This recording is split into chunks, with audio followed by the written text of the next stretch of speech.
Welcome to the Bradford Literature Festival. My name is Sikandar Kamani. I'm a foreign affairs correspondent for Channel 4 News. I'm pleased to be joined by Husam Zomlot, the Palestinian Ambassador to the UK, who I'm sure all know and have been following closely from his speeches, his appearances in the media.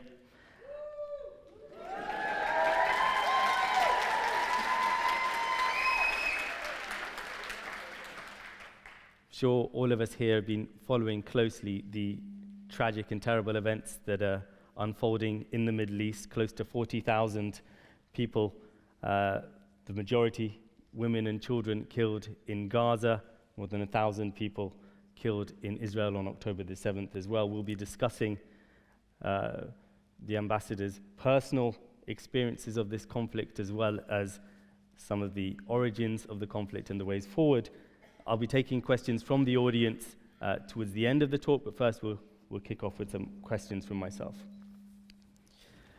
Ambassador, you were born in Gaza, I believe. Is that right? And you still have a lot of family who are there? Yes, I was born in Gaza. I was born in Rafah. The whole world now knows Rafah. I'm a very proud Rafahian. I was born in a refugee camp in Rafah called the Shabura refugee camp in the early 70s, without specifying the year, so people don't know how young I am. And I lived in Gaza all of my childhood and school time. And I only left Gaza when I went to the other side of the homeland, that is Ramallah and the West Bank, to do my undergraduate at the time, Bir Zayt University. So yes, I lived in Gaza, I was born in Gaza. What's been your family's experience of this conflict? What's been the impact on you and them? Immense, and not only on my family. You know when it's genocide is when it affects every family, when it is cross community, and that's what is happening in Gaza and in the West Bank, by the way. So every family in Gaza for the last 9 months have lost somebody. Every single family. And not just one or two. Every family has gone through the experience of displacement, forced displacement, not only once or twice or 3 times. Every family in Gaza, including mine, has gone through the imposed famine. Every family in Gaza is now going through the use of disease as a weapon of war and the lack of any sort of medical capacity. So my family is included, and it is apocalyptic. Really, that's the term. Have you of course, you know that Israel disputes the allegation of genocide, but I wonder if we stay on the personal impact. Have you lost members of your family? Oh, many, unfortunately, sadly. I've lost many members of my own family. And again, it's genocide because it's across the board, not only from my father's side, but from my mother's side, not only my side, but my wife's side. Remember the heartbreaking image of a girl dangling on the wall in Rafah by the name of Sidra. And that girl was the first cousin of my wife. So everybody in Gaza has been affected. So yes, indeed, and it's not just about lives. And by the way, this is very important. It's also about livelihoods. Israel is not only targeting people; it is targeting people's lives and ability to survive and to withstand. So I'll just quickly give you some statistics. Israel has, in only less than 9 months, destroyed 70% of Gaza's housing or houses, including my own family, many. 80% of Gaza's schools, 90% of Gaza's hospitals, and 100% of Gaza's universities. Because the health sector is about life and the education is about the future. So you know that they are targeting people's livelihood in a way to turn Gaza lifeless. So everybody's affected, and not only my side here, but my colleagues, my team at the mission here, at the Palestine mission. One of them has lost his entire family His entire family, as in the father, the siblings, the nieces and nephews in one Israeli airstrike. So you have to also deal with your colleagues, and you have to deal with many threats against them here because of our work. And at the same time, of course, you have to do your job of representing your people. So, of course, it's sad to have to deal with personal loss, but in the end, you know that this is not really personal. This is collective, this is national, this is what an entire nation is going through. When you speak to friends, family members who are still in Gaza, given the level of destruction that you described there, what's their attitude? Do most of them, if they had the opportunity, that opportunity is now no longer available as the Rafah border crossing has been closed, and even prior to that it was very difficult with Gazans having to pay thousands of dollars to an Egyptian, quotation marks, travel company in order to get out of Gaza. But is the sense that you get from the people you speak to that people, if they had the option, would want to stay in Gaza, or would they want to leave? I mean, we've seen many journalistic colleagues feel that they sadly have to leave because they're thinking of their family's short-term futures, and they're worried for their safety, they're worried for their ability to give their children an education, somewhere safe to sleep. Of course, like all of us, like any human being, you would want to make sure that your children are protected, that you can provide.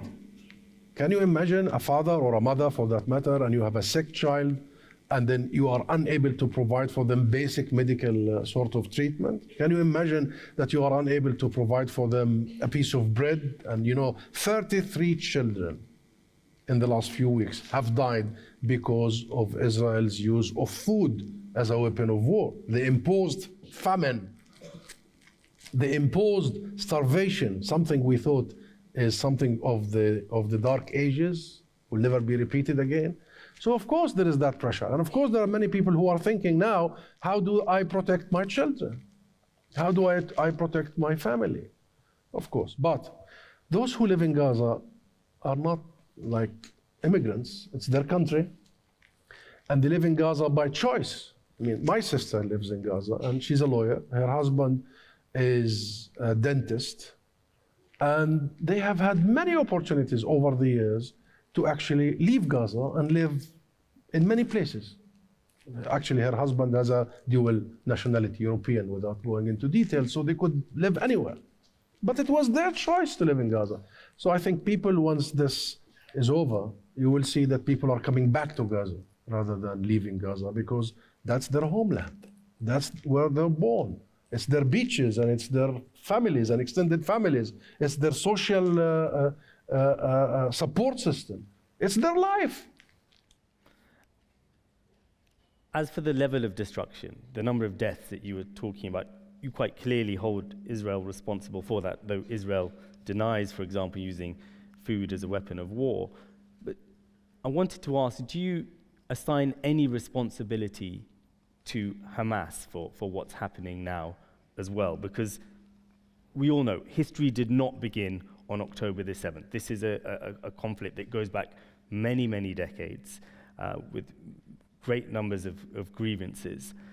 But this level of violence that we're seeing now, this did begin as a response to the events of October the 7th. And killing more than 1,000 people in Israel was always going to engender some kind of military response. Of course, many people would say that that response has not been proportionate, is not justified, but there was always bound to be some kind of response. So do you hold Hamas responsible for what we're seeing unfold as well as Israel? It is a ridiculous proposition, Sakanda.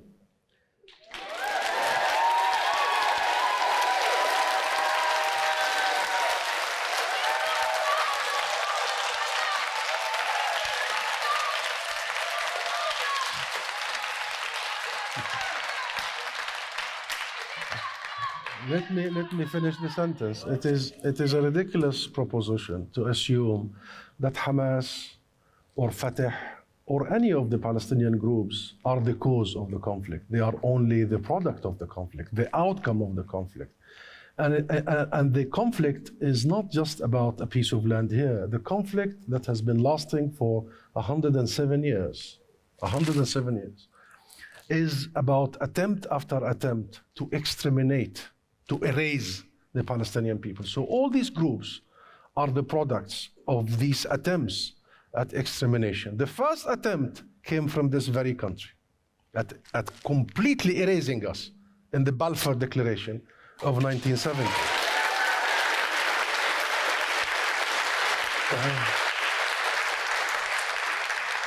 And that attempt failed because the Balfour Declaration, the colonial arrogance of Great Britain at the time, and that era has turned us, the native population that have lived there for millennia, the crossroad of civilizations, the hub between East and West, the birthplace of Christianity, have turned us into, and at the time, 1917, we used to be 98% of the population owning 96% of the land, turned us into non-Jewish minorities.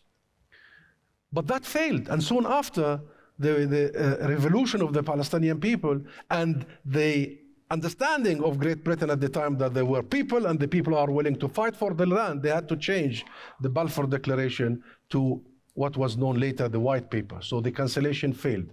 Then in 1948, it was the Zionist militias, the interpretation of the Balfour Declaration, the Nakba, that attempted at erasing and exterminating the Palestinian people.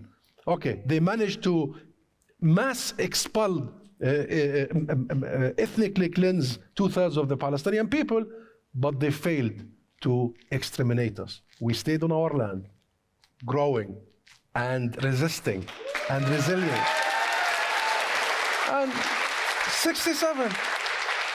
67, and the occupation of the rest of Palestine, the remaining part of Palestine, and the colonial expansion and the squeezing of our lives and our land in the West Bank, in Jerusalem, in Gaza, and everywhere, the besiegements and the walls and the murders and the abductions of our children and our all the way to 2023. So I'm saying all that to say Palestinian groups are the symptoms, not the cause, not the root. The root is the denial of Palestinian people of their rights, and so long as that denial continues, you will have resistance. As simple as that. But there is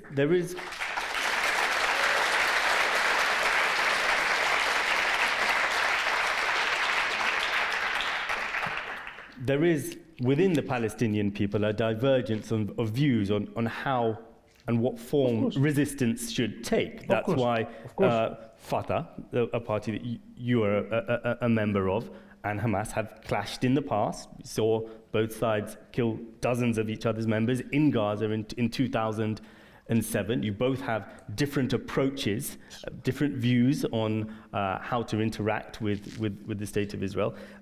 And so that's why I'm asking you this question of whether you see Hamas as currently now part of the problem, if not the root cause of the problem. I mean, we've seen, for example, Israeli right-wing politicians, far-right politicians, Bezalel Smotrich, describe Hamas as an asset because, in their view, Hamas helps legitimize the narrative that Israel has often been propagating, that the Palestinian cause is inherently violent, is uncompromising, and is one that's run by, in their words, terrorists. And that's why I ask you about your views. Okay, imagine a world, imagine a Palestine that Hamas doesn't exist. Do you think everything will be perfect? I mean, it's very clear. What is the root cause of all this? And Hamas is what, 20, 30 years old? What was happening before Hamas? What did Israel did to Fatah and to the PLO I represent? Do you remember Israel Sharon besieging Yasser Arafat, the father of the nation, the founder of our national movement, and assassinating Yasser Arafat in real time in front of the world by poisoning him? So the Israelis always want you to believe and the rest of the world to believe that it is about this group or about that group. No, it isn't. That's number one. Number two, yes, there are differences. We commit to international law, international legality.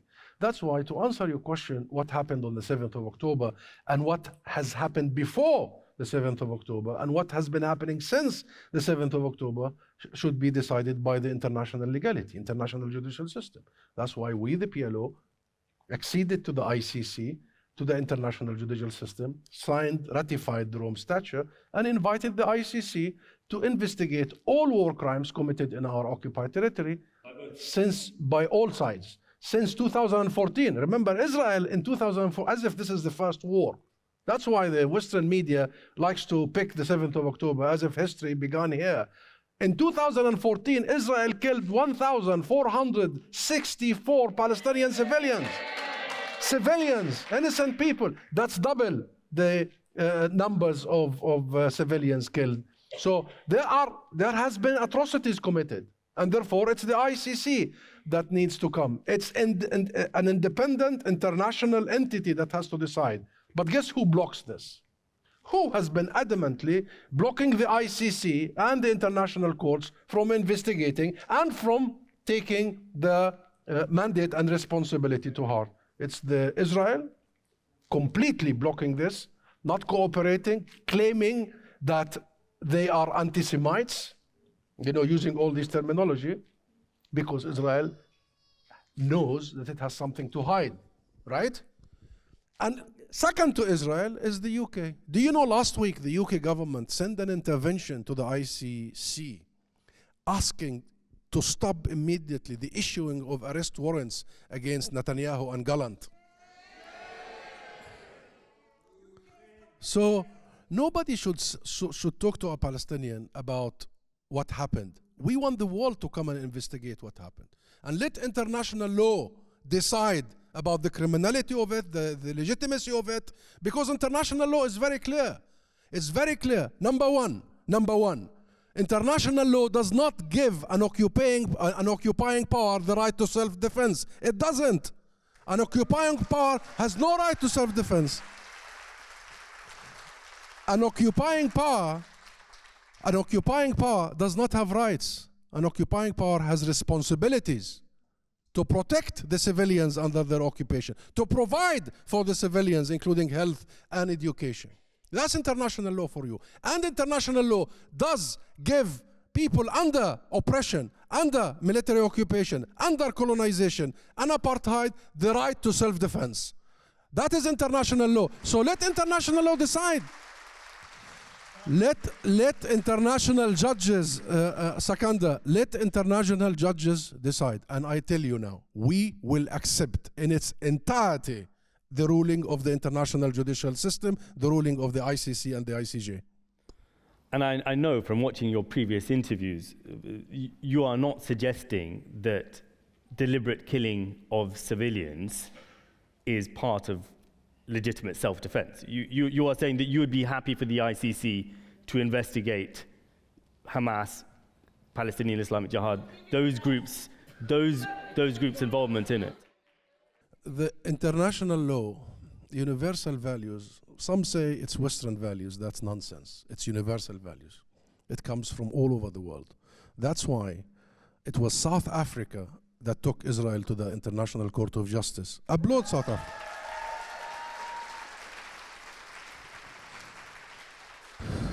Charging Israel with the crime of genocide. And now Israel has been put by the court, the judges of the court, officially on trial for genocide. Since that moment, there should not have been a conversation. Since that moment, every contracting country, like the UK, should have immediately stopped sending any weapons to a country that is committing genocide.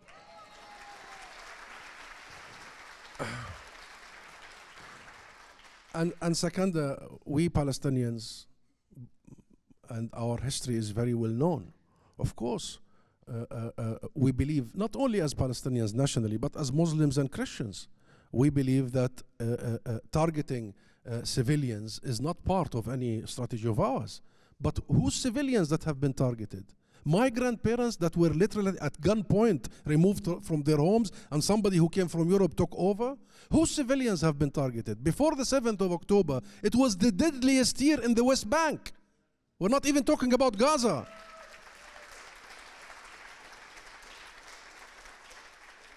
Israel this very morning, releases 3 prisoners that they abducted from Gaza, and they shot them in the back as they were released, executing prisoners. Whose civilians are being killed? The numbers are there. And you know what? You know, that's the discussion that, okay, the 7th of October. Does any of this conversation justifies the murder of more than 16,000 children? Does it? And therefore, this whole conversation about the symmetry between the two sides, that this does this and that does that, tit for tat, is so utterly wrong and has gone on for a long time. There is no symmetry, there is no balance, there is no equity between the occupied and the occupier, the colonized and the colonizer, the besieged and the besieger.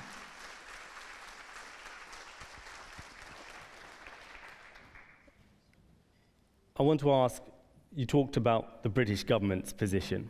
We now have a new British government. Do you think...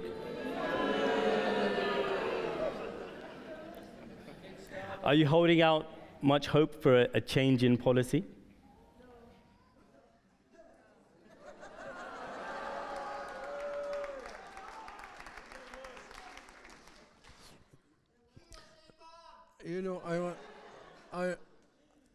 First of all, Palestine is not and should never be a party or a partisan issue. The Palestine issue should be a UK issue, a British issue, because of the history and because Palestine is an issue of human rights. It's an issue of international law. It's an issue of inalienable rights of people. It's not up for a conversation. So this party supports that part of the Palestinian rights, the other doesn't. Our rights are very straightforward. So I don't think we should engage in a partisan conversation, by the way. And it's right across the board. There are similarities in terms of party promises. The difference is the Labour Party has a base that is the labor movement, that includes the trade unions and what have you, that are much more internationalist in their orientation. And this gives us an opportunity to work with the base to make sure that the new government does fulfill the expectation of the British people, the expectation of their base, and does fulfill its own commitments and promises as per the election campaign and the manifesto they have committed to. And we are talking to them. We will engage them. I have met Sir Keir Starmer several times in the last few weeks and months, and his shadow, now Foreign Secretary David Lammy, and many others. And of course, we need to engage and continue engaging. And we are hoping that when Keir Starmer said change begins now, that includes foreign policy, ethical foreign policy. There will be a fulfillment of the labor values for internationalism and the respect for international law. And we will work with them to fulfill those. Number one, an immediate and permanent ceasefire. We need to see that. We need to see a massive, unprecedented reconstruction and rebuilding and humanitarian aid. We need to see accountability for the war criminals. They must be behind bars. Those who killed all these thousands of children must be in prison. And we are watching the new government about this particular item, international accountability, because Sir Keir Starmer is an international human rights lawyer. And they already said that they have full respect for international judicial system and the independence of the international courts. So we are watching there, and it's coming in the coming 2 weeks. There will have to be a decision by the new government about their interventions in the ICC. So we're working on for the side of accountability. And by the way, accountability is not just about the justice for the victims. Accountability is about deterrence. We shall never ever allow for the mass murder of women and children, the mass destruction of homes. So that's a responsibility and an expectation, and we are working with them. And of course, we want to see sanctions. Sanctions, including arms embargo, including banning all illegal settlement products. That's the commitment of Labour. But do you think any of this is going to transpire? Well, they have promised. That's their policy. That's what their base wanted. There were many strong messages in this last election. There were many messages by the British people throughout the last 9 months. From the first week, 75% of the British public were with an immediate and permanent ceasefire. From the beginning, the majority, the vast majority of the British people were with imposing an arms embargo in Israel because it's a state that is committing genocide. From the beginning, the majority of the British people want to see an immediate recognition of the state of Palestine. So if this new government wants to represent its people, here you go. That's the way you represent your people.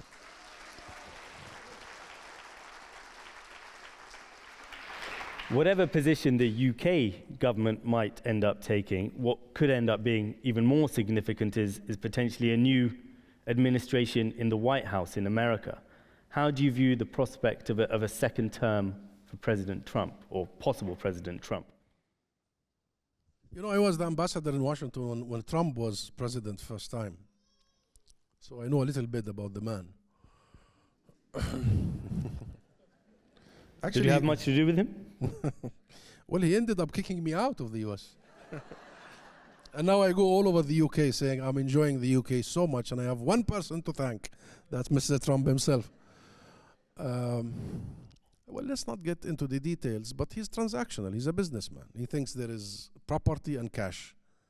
So somebody takes the property and somebody takes the cash. In this situation, he thinks the Israelis take the property and we take some cash. And we told him, sorry, I mean, Palestine is not for sale.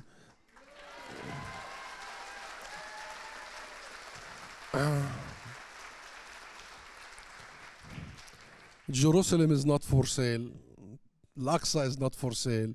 This is about our history, about our heritage, and it's about our future, and this is our land. Now, if he comes back and does the same, he will hear the same message, even if he closes our office again and again. But I'm telling you this because with regards to Palestine, the difference between a Biden and a Trump, unfortunately, is not huge. Because the last administration has not helped. And for some, it has enabled Israel to commit all these war crimes. The difference could be on the world stage. Because, you know, at least we know that Trump could have some interesting ideas that could be dangerous. However, I think the UK has to decide its national politics and its foreign policy, I mean, based on the UK, you know, requirements and commitments and values. Because that's one of the things. Will this new government coordinate everything with Washington? And will Washington come up with an ethical foreign policy that will bring back some sort of balance? We live in a very dangerous, it's a very dangerous moment, Sakander. I worry. Sometimes it feels like the 30s. I really worry about our children. What kind of future are we leaving for our children? And look at how many crises we have. I mean, seriously, you slaughter 100 and maim 120,000 in real time, and there is no real international leadership to stop this silly carnage. All of this could have been avoided. Could have been avoided. And look how many issues and crises we are having, and you don't feel that we have an international system that is capable to protect all of us. And it feels like new politicians have forgotten the horrors of the Second World War and why we created an international system to protect all of us. It seems they have forgotten our mantra at the time, the never again. The never again was for everybody. So it's a very dangerous moment, and I very much hope that the UK, because the UK historically has been able to play the role of the penholder, if you may, of international politics. I'm really hoping that rather than waiting the lead from Washington, the UK would actually provide some sort of international leadership and statesmanship, because the direction of travel we are all going is very, very concerning. There's still talk in international diplomatic circles of a two-state solution. We've seen, though, the growth of Israeli settlements in the occupied West Bank. We've seen, of course, the huge level of death and destruction in Gaza, and the anger, and that's inevitably going to engender. Is that still even worth discussing, a two-state solution? Is that possible at all now? The issue is not a two-state or a one-state. The PLO national sort of platform, political platform and program was one democratic state for all of its citizens. Which now, whenever I go to travel to the Palestinian territories, that's what a lot of people tell me that they want to see. They want to see a one-state solution. That was the platform until 1988, and then the PLO, under the pressure of the international community, adopted the so-called international Western consensus, which was a two-state solution, partition. And the PLO, many people think that the two-state solution is a Palestinian demand. That's a misperception. The two-state solution is a Palestinian concession. We conceded, so we ally ourselves with international legitimacy, with international resolutions, because there were several UN Security Council resolutions towards the two-state solution. But in any solution, it doesn't matter. What matters is rights. In any solution, these are the three non-negotiable rights for the Palestinian people that should materialize in any form of a solution. Number one, the right to self-determination. We have the right to determine our own fate in our own state, independent, sovereign, not a Mickey Mouse state, full sovereignty. And Jerusalem is our capital. That's the first one.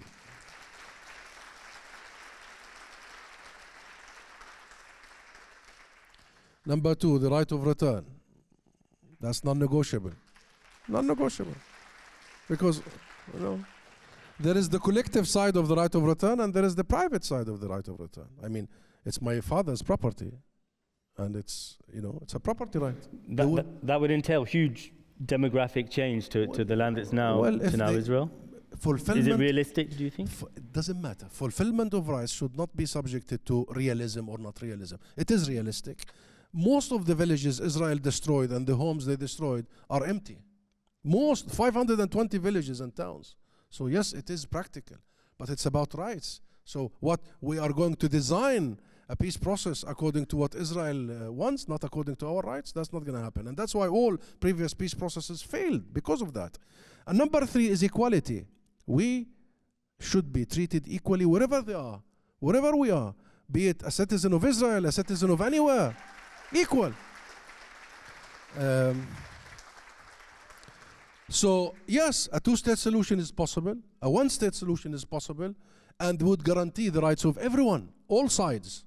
The problem is Israel is not interested in any solution. They don't want a one or a two or anything. They want to finish off what they started in 1948. They want the whole land without its people, but you know, they've gotten with the wrong people, really. We ain't going anywhere.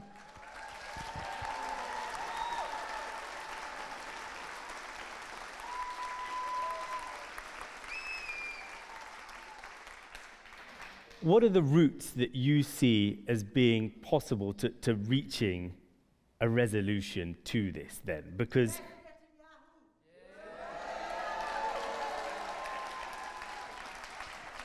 would that do it? I mean, the ICC is deciding whether or not to issue an arrest warrant. I mean, do you think issuing an arrest warrant for Netanyahu, who of course denies wrongdoing, but would that make a material difference to the conflict? Would that help reach a solution? Is it about Netanyahu?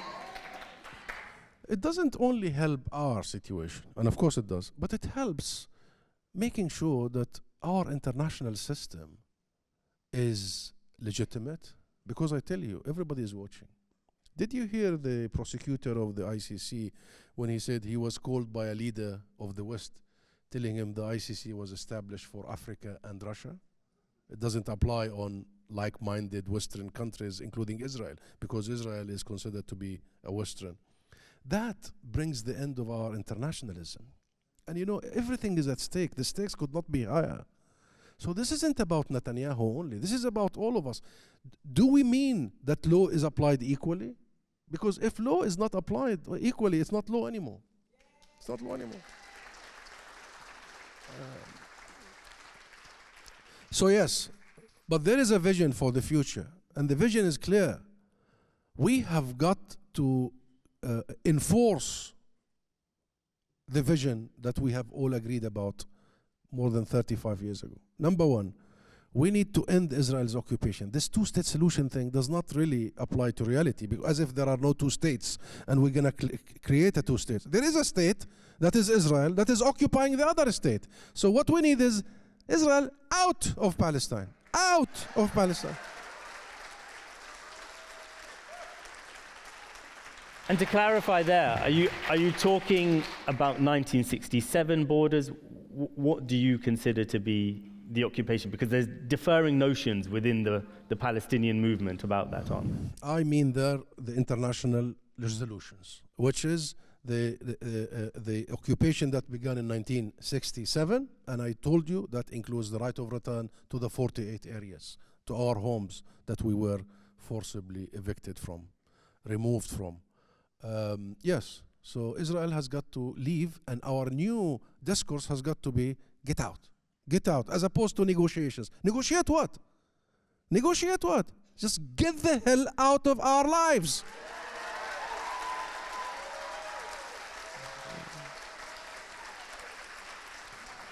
And that does not come through just another round of talks. With who? With genocidal Bibi Netanyahu? With genocidal Israel? You know, Israel has started with ethnic cleansing, has gone through apartheid and oppression, and ended up genocidal. So you think Israel is going to give in on its own? It doesn't work this way.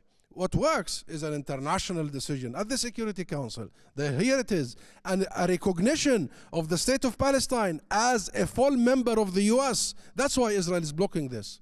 I'm sorry, a full member of the UN. Did I say the US? No. We are not interested in becoming the 51st. Actually, it's not a bad idea. It's not a bad. I meant the UN. The United Nations, a full member. And you see that the US, they have used the veto power so many times against us. So we do not become a full member, because the essence of it is that Palestine as a state, as an entity in the international system, should not exist. We have to make it exist. And that's why recognition is very important. That's why we are asking of the new Prime Minister and the new government, number one priority, recognize the state of Palestine. You know what, Sakandar? Allow me here. You know why? What is our issue with recognition? I mean, who cares? I said in the Unison Congress a couple of weeks ago, I said whether the UK recognizes the state of Palestine or not, Palestine will be free. So we are not waiting. We are not waiting for. But this is about the United Kingdom. This is about the correction of a historic injustice that happened to us by Great Britain. They cancelled us, and recognition would mean one thing. It's a recognition by the UK that the cancellation attempt has failed. They have failed to cancel us. So they have got to recognize the state of Palestine. That's number one. Number two, it's the best formula for peace, because you level the field. You no longer talk about Israel and the Palestinians. You know, every single statement from the Foreign Office or 10 Downing Street or the White House, Israel and the Palestinians. You know what that meant for the last 30 odd years?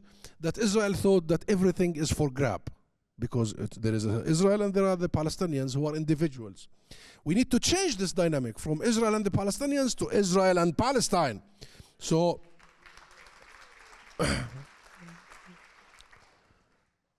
and number three, recognition of a people's natural right is not a gift. It's not a favor.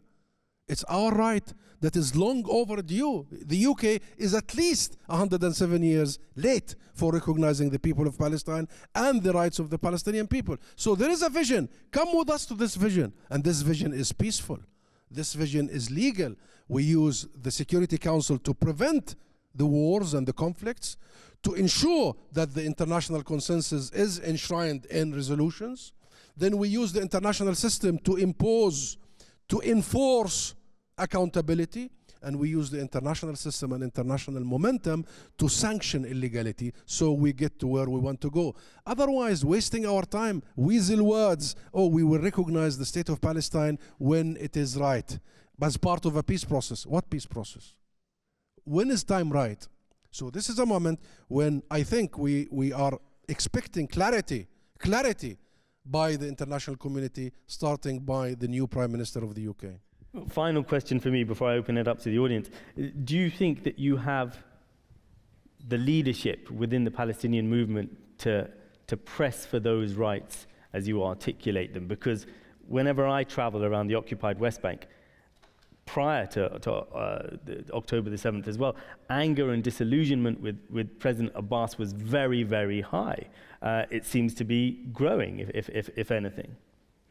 Do you have the leadership who can press for this? Let me explain this. The anger, which I understand, by the way, you cannot blame the Palestinian people. The anger is against the failed peace process, because the PLO has championed the peace process 30 years ago. It was Yasser Arafat who decided, okay, let's go for a historic compromise. Let's ally with international law. Let's ally with international resolutions. And he declared the state of Palestine in 1988 on the 1967 borders. So the very unpopular thing is the failed peace process, and as PLO and national institutions, are championing of a peace process that we thought would deliver statehood and would deliver rights. Number one. Number two, of course, like all other people and like all other countries, Palestine is always in need of reform, of democratic renewal, of course, and it's up to the Palestinian people through elections to decide on their leaders. But there is this Israeli and Israeli friends logic that has been lasting for decades. Oh, the problem is Palestinian leaders. Yasser Arafat was the problem. Mahmoud Abbas is the problem. Hamas is the problem. This is the problem. That is the problem. And then they tell you the problem is technical. We have to do some reforms, and we have to bring somebody who's expert, because if we fix the Palestinian technical side, everything will be nice. And then you hear all these programs from the World Bank and the IMF about reform. The Palestinian problem is not technical, and it is not leadership. Leave the leadership issue to us. We will decide on our leaders. We will elect our leaders.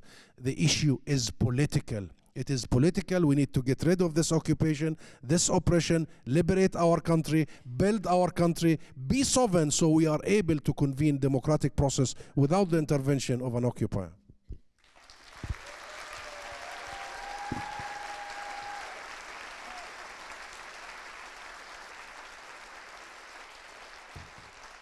Thank you, Ambassador. I'm sure there's many questions in the audience. If we could start off with the gentleman in the white T-shirt in the second row here, and then we'll make our way further back.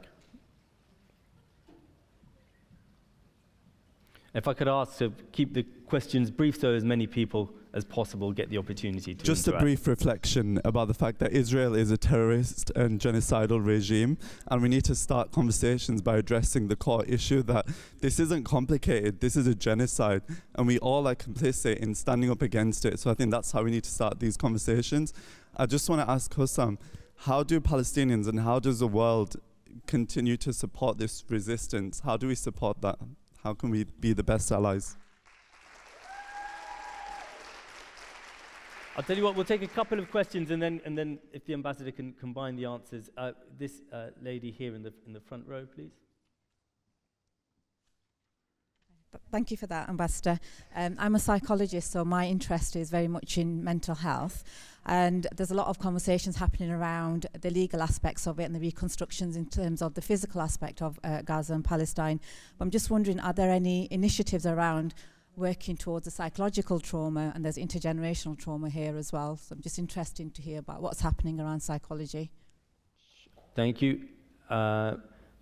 One question here from the gentleman in the black T-shirt. If we can get a microphone to him. And then on the left of the center. Just there, yeah. Just there. I was going to ask if any genocide has been stopped without violent resistance.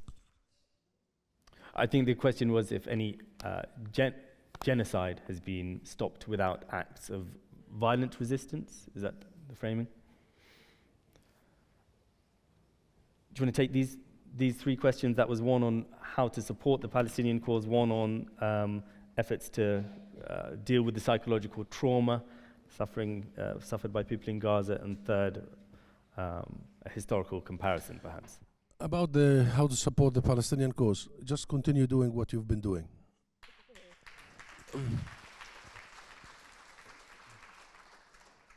And don't stop, because they're counting on you to become numb. They're counting on you to normalize the scenes of murder and the scenes of destruction. they count on you to become fatigue. It's as simple as that. Tired. So keep the course. What happened recently, and by the way, started many years ago, but it's accumulating. What happened recently is historic in every sense. Yesterday, I did speak at another big national demo for Palestine. And people are still coming out in hundreds of thousands all over the UK, not just in London, by the way. I was in the beautiful coastal city of Bournemouth only recently, and you know, it's so the biggest demo for Palestine in that beautiful city, only to call for a ceasefire. So cities, towns, small villages all over the UK. Activism is important, and some people say, oh, what did that do? A lot. First, it sends a message to your government here. Second, it sends a message to our people in Gaza and all over Palestine that they're not alone. So it's important. And all the sort of activism, I mean, the student encampments is historic. Historic. It only happens once every few generations. Yes, give a hand to the students. The students.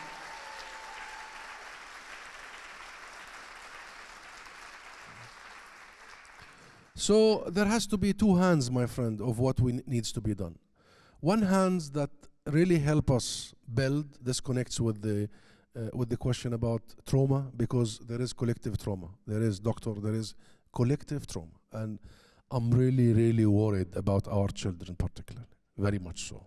And whenever I have the chance to be on the phone with some of them, and when I hear some of the words and the thoughts of children, I get traumatized myself. Because the biggest challenge we have is to make sure that our children do not grow hate in their hearts. We are a nation that built ourselves and our resilience on one word: love. We love each other, we love our country, we love our homeland.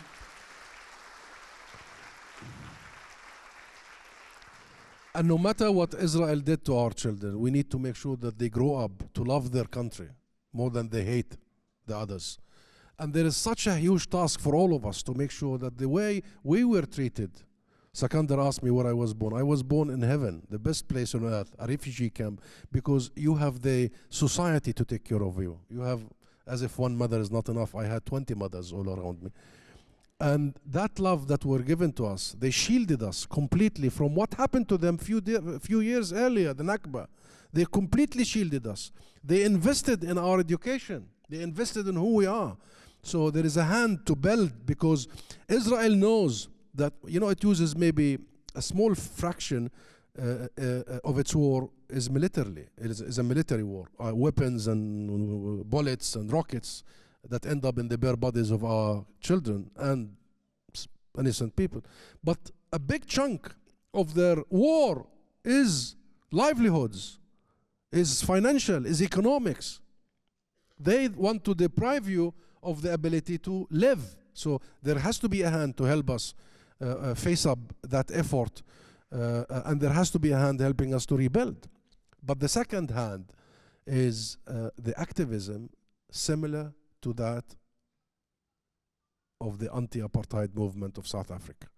We need to suck oxygen out of Israel's occupation, suck it out of the occupation. We need to impose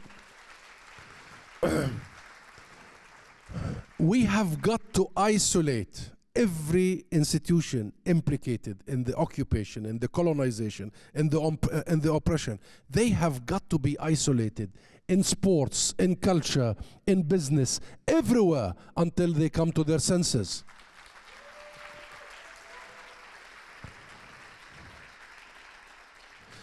You think apartheid South Africa would have come to its senses alone? No, it was your parents and grandparents. It was the anti-apartheid movement. It was that global movement that has forced the apartheid regime to crumble, to collapse. And I believe that the moment for Palestine, like South Africa, has arrived. The people of the world, including in the UK, are going in that direction. So we've seen, Ambassador, a resumption of ceasefire negotiations, yes, the indirect ones, taking place in Cairo. Does it seem like there may be some progress now or not? There was a Security Council resolution for a ceasefire with the 3 phases that ends with a permanent ceasefire, starts with an immediate and ends with permanent, and then the hostage release of both sides. But then Israel obstructed it. And you've seen the Netanyahu statement, the Israeli Prime Minister statement. And it's so mind-boggling that Biden comes out, the American president, and says it's Hamas. You know, that's the Hamas. It's very clear Israel was not interested. But a Security Council resolution, according to my understanding of the international system, is binding. And for all the how many weeks it's been since last month the resolution passed, and nobody is really enforcing. Now there are renewed efforts to enforce a Security Council resolution. But you know, the Security Council resolution is a good step in the right direction. It did provide a sort of a plan for how do you reach an immediate and permanent ceasefire. But Israel wants the cake and eat it too. They just want everything. They want to get back their hostages, not release our hostages. They want to continue their devastation and killing of the people in Gaza and in the West Bank. They want to continue stealing our land everywhere and resources. It's not going to work this way. So there has to be commitment that once a ceasefire has reached, their genocide ends, their aggression on our people ends. Now about labor, this is where I end. This is the last question. Indeed. I'm a diplomat. I'm not an activist, and I don't vote here. This is not my business.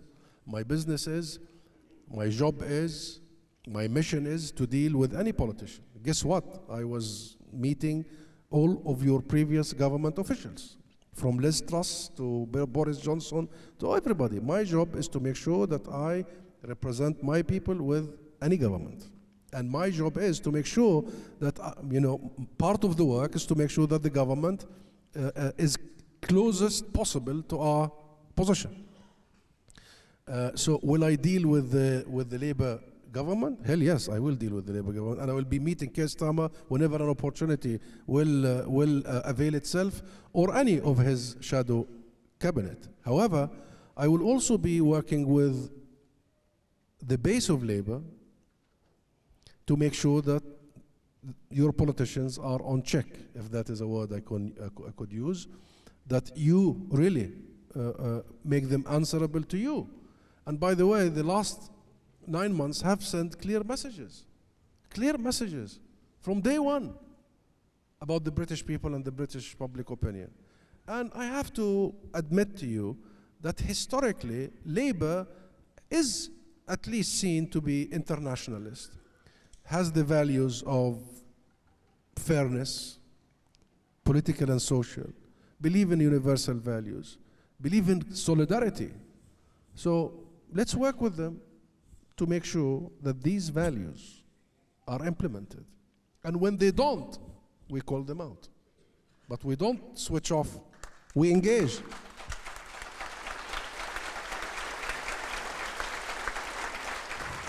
And by the way, one last thing.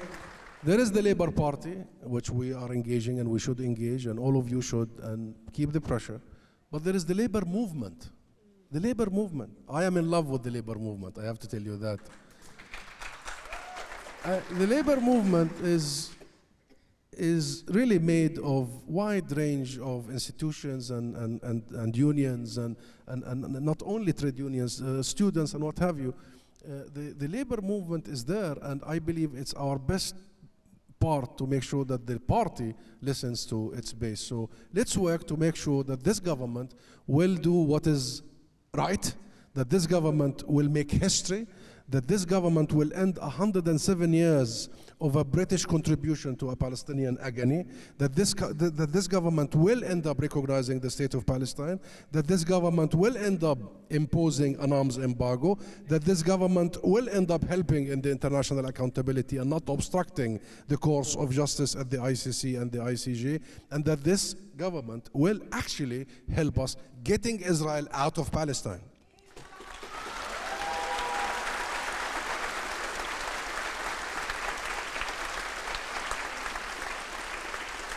Ambassador Zomlot, thank you so much for your time. Thank you. And thank you all for attending. Thank you.